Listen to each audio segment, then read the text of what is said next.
Ah man, here we go again. Review episode 2 is here. And just like last time, we're going to talk about the last 19 episodes where I fucked up, where I improved, and to reminisce on times long past where I was funnier and more interesting. So, beyond the self deprecation, let's talk about the show and some new info on this episode of Why Aren't You Talking About This?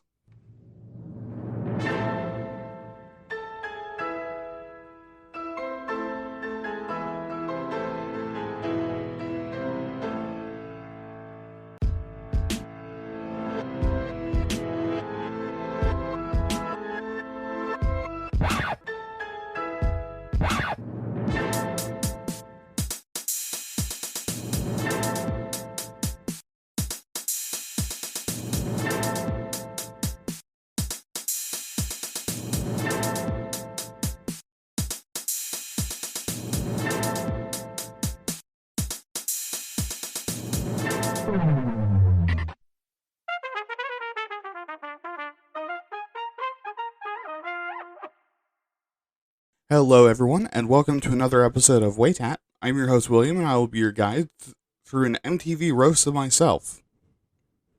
Just kidding. I actually didn't get too much wrong, as far as I know. Just gotta give some new and updated information, correct some mistakes, and expound on stuff. You know, the normal. But it still means the world to me to have you listening. Truly, if you've been here since the beginning, it means so much to me. And just as a reminder, after this episode comes out, I'm going to be gone for about 3 months, which is about 12 weeks, so my next episode will be January, probably the 8th.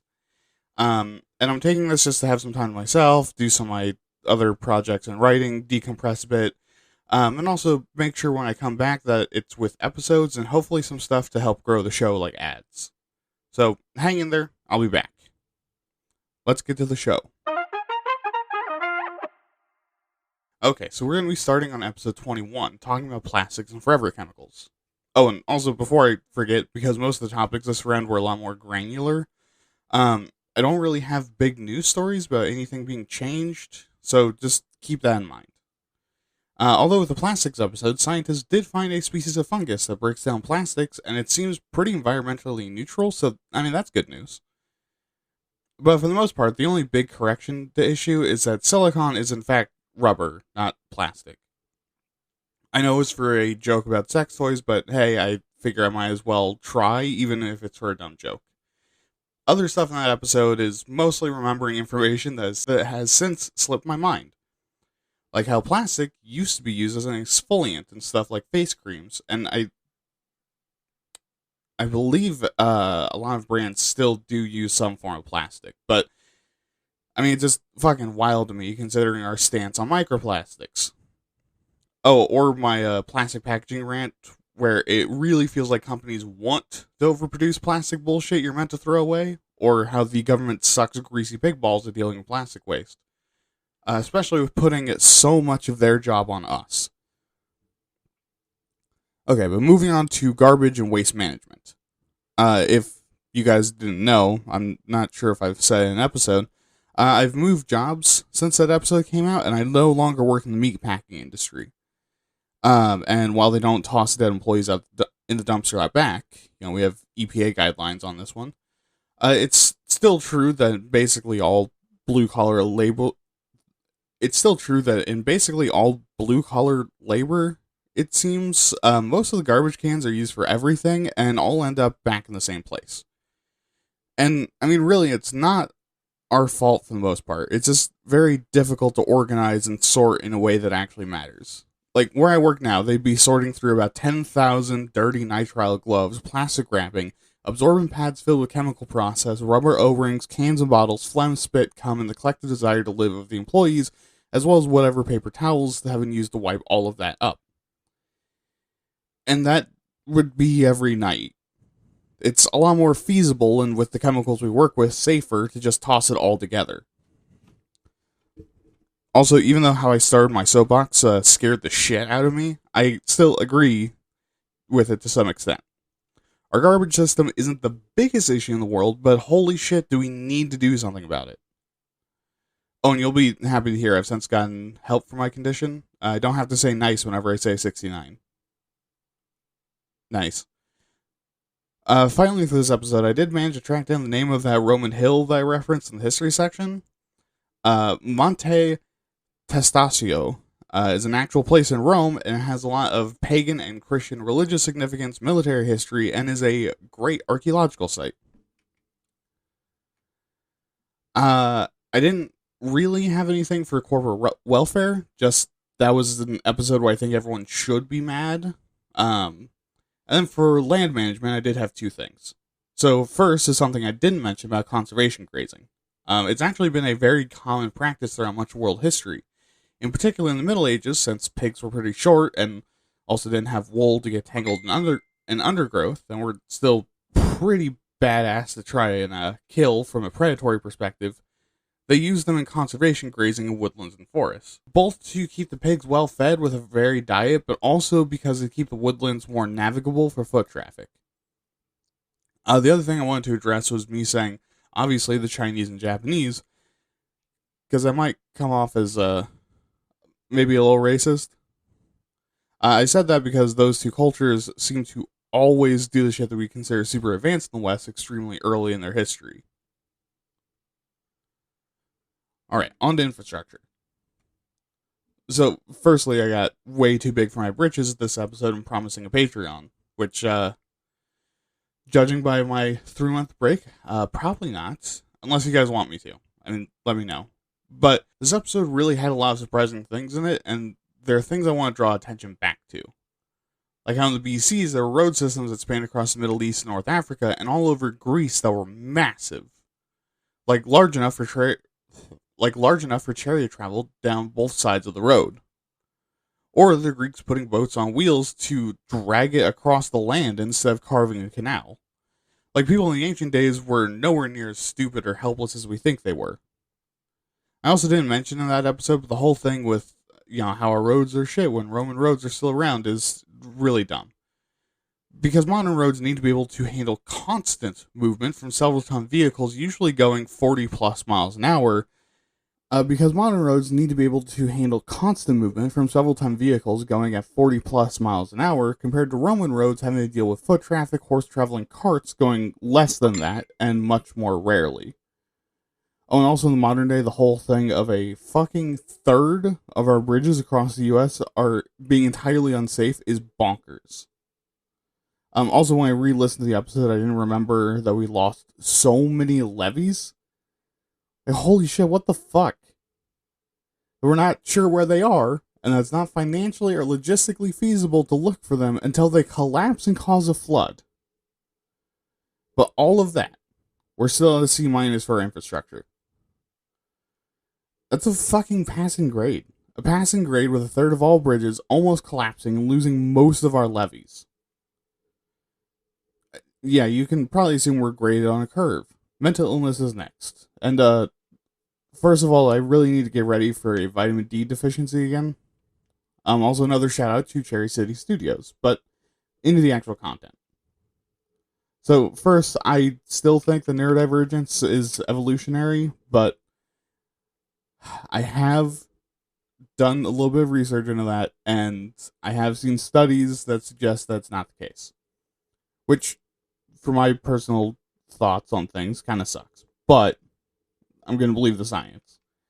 Also, autism speaks are still a bunch of cunts. Don't participate in their shit ever. Speaking of autism, even though I agree with past me that I'm probably not on the spectrum in a notable way, I do probably have a touch of autism with how familiar the symptoms sound to me. Also, the DSM-5 in 2013 was when gender dysphoria was removed. So, yeah, that's way too late. Speaking of history, while I was re-listening, I really thought about how the York retreat and the Chinese yin and yang concepts actually can be pretty helpful. The York retreat can actually be helpful because it's actually good for your mental health to take a step away and have some structure and discipline to figure out your shit, and was also trying to teach people how to live with their mental illness. So I think if modernized, they'd be pretty good, actually. And similar with yin and yang, while it doesn't really match our concept of mental health in modern day, there's some ideas that might actually be helpful. A lot of mental illness is exacerbated by negative emotions, thoughts, and being in triggering environments. meaning that the idea and the yin and yang concept of being exposed to the opposite stimuli actually makes some sense. All the other old school medical treatments are fucking insane, though. As a final thing, I should have really focused on it more, but releasing people on the streets from mental illness facilities like asylums is a massive reason why homelessness is such a big issue. Because some of the people who are homeless should really be taken care of, but because we push deinstitutionalization without any kind of dismount, they get abandoned and just end up living on the streets. And because treatment and in-home care is expensive, a lot of people having issues since then have been unable to get into treatment facilities of any kind. Okay, next is our farm-to-table fuck-ups episode. There's only a few things to mention. So, firstly, I was being a dumbass about the commodities thing. Commodities markets means things that are mined, raised, or grown. Commodities are basically the term for basic needs that will always be traded. I was just kind of being a dumb leftist a bit there. Also, raw milk drinkers are still on the rise, so yeah, that's great. And even though I didn't mention it, it's really, really weird that in the 60s we required accurate sourcing on food, but didn't actually give any organization the teeth to do something about it until the 1990s. I also really don't have anything for fallacies, but now for immigration. And first of all, no, I'm not going to talk about the fucking Haitian situation. Because I'm not well informed and don't know how much of it is racism and how much of it is legit, and I feel like that won't be obvious for quite some time, so I'm just going to stay out of it for now. That being said, I do want to remind everyone that if we expel all immigrants and stop letting people in, the entire country would fucking collapse almost instantly. Economically, employment-wise, and also socially, just entirely shit itself to death. And even though I cover the downsides of immigration, they really pale in comparison to the benefits. But I do have a correction for this episode. So if you're going for a residency green card, you can actually leave the country and take long trips. Just, you need authorization on the long ones. But short trips, you're all good. It doesn't matter nearly as much as I thought. Also, illegal immigration is a fucking wild thing to be worried about still, especially with how relatively minor the actual charges are. Okay, billionaires, climate change, and planned obsolescence. These three are all pretty short too. Firstly, yes, billionaires really are incredibly wasteful. It's kind of just in virtue of how you get that much money. It's a waste to have all of that concentrated in a single person. Additionally, all the numbers that we dealt with in that episode are real outliers because, you could potentially put the name of every billionaire into a Word document and it might not even take too long. If you knew all their names without looking it up, you'd write them all down in about 2 hours. So I probably shouldn't have put nearly as much weight as I did on the statistics, but, For the climate change episode, I had one relevant point and then me going way too deep on some bullshit. So the relevant point was that I didn't actually ever describe why we didn't get rid of aerosols faster. So after looking into it, I shouldn't have been surprised. Basically, the aerosol industry fought tooth and nail. Go figures, right? It's totally unexpected. But I also decided that for those of you who didn't know, I should probably explain the Fran Ferdinand joke. So after the absolute farce and assassination attempt on the Archduke had essentially all but failed, one of the assassins, Gavrilo Princip, went to a deli/sandwich shop to have lunch. When, I shit you not, Archduke Fran Ferdinand's car came around the corner after his driver got lost. And so he was faced with either eating a sandwich peacefully or committing maybe the most influential assassination of all time. Yep. Okay, and planned obsolescence was, first of all, a very weirdly dark episode with a bomb-ass intro. I made a lot of dark jokes and talking about God being dead. Must have been in my feelings a bit on that episode. But I also discovered that my example complaint about technology that isn't backwards compatible is actually invalidated. Well, software. I didn't know what kind of crack I was smoking at the time, but Total Annihilation Kingdoms is absolutely backwards compatible. So, whoops. Guess I gotta retroactively find a different old software to talk about. Okay, but back to episodes with more meat to round us out. beginning with suburbs. And first of all, shout out to Piper's Cafe again. I hope some of you went there and were also fucking normal. Swear to God, I'll immolate you with my mind if you weren't. This episode actually had some kind of deep corrections. So first, I actually looked into why America has so many economic downturns, and it turns out it's on a cycle because of how the U.S. economy works. So basically, we're interlocked with the whole world, right? But our government economic policies are pieces of shit and almost always have been, and we're a free market. So basically what happens is that some link in the chain, including us, has an issue that causes a slight loss of profit. No big deal, right? Well, no, because our market is volatile and our government does very little to counteract that. So, that imbalance tickles our economy right in the brown eye, and then since we're now starting to spiral, it fucks up all the other links in the chain, who then reverberate back to us. And it's cyclical, because this is a pretty, easy to understand thing that can happen, and economists track it. Fucking great. But back to the actual topic. After re-listening to the episode and also having a conversation with my dad, I realized that as much as I think the solutions are viable and a good idea and should be implemented, that there's some real problems with them. Namely, that they're expensive, take a very long time, and they're very difficult to do, which in combination is the kryptonite property developers, because it's already expensive, and they want to make profit off of their developments quickly. So it's easier to just shit out a bunch of identical houses. Also, I was very wrong about cul-de-sacs. I just hate them, but in actuality, they address a lot of the issues I was concerned with. I mean, they fuck up your yard, yes, and also can cause congestion for local residents. But they also let you fit a lot more houses into a much smaller area, while also maintaining the convenience of quick access to main roads. But they're not useful to anyone who isn't going to one of those houses, and also forces people to move slowly and one at a time, making them safer in general overall. So yeah, I was just straight up wrong there. Speaking of straight up wrong would be the Statehoods and Territories episode. I entirely disagree with Soapbox Me here, gang. I think we should be treating the people of the American colonies a lot better, giving them American citizenship and full American rights and privileges. But I don't think we need to make them states or change their rules or laws. Why? Well, because I tried to see if there was some animosity between these colonies, and while there isn't, there is someone that they all generally have a lot of animosity towards. The U.S. government.